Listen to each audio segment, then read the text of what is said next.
আবৃত্তি করছি আমার স্বরচিত কবিতা অন্ধকারের আদালত।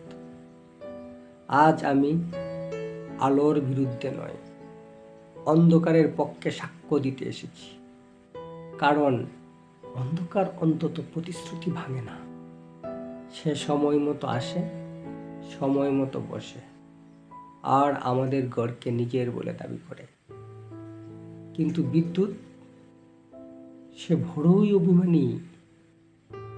চোখের পলকে আসে, চোখের পলকেই চলে যায়, শুধু রেখে যায় ঘামে ভেজা রাত, নিঃশ্বাস ভরা অপেক্ষা।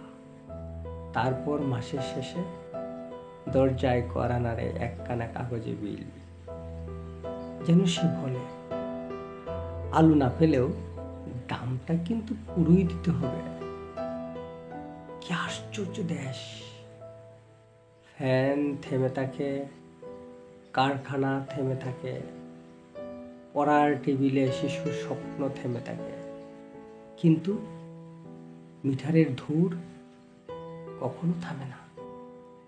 একটি নিভে যাওয়া বাতি শুধু একটি ঘরকে অন্ধকার করে না, নিভিয়ে দেয় একজন কৃষকের আশা, একজন শ্রমিকের গাম, একজন ব্যবসায়ীর মূলধন, একজন ছাত্রের আগামীকাল। আর আমরা শুধু অপেক্ষা করি, আলোর জন্যে নয়, একটি জবাবের জন্যে। হে দায়িত্ববান, মনে রেখো, মানুষ অন্ধকারকে ভয় পায় না, মানুষ ভয় পায় অবহেলাকে। কারণ যে দেশে আলোর চেয়ে অজুহাত বেশি জ্বলে, সে দেশের রাত কখনো সত্যিকারের ভোর দেখে না।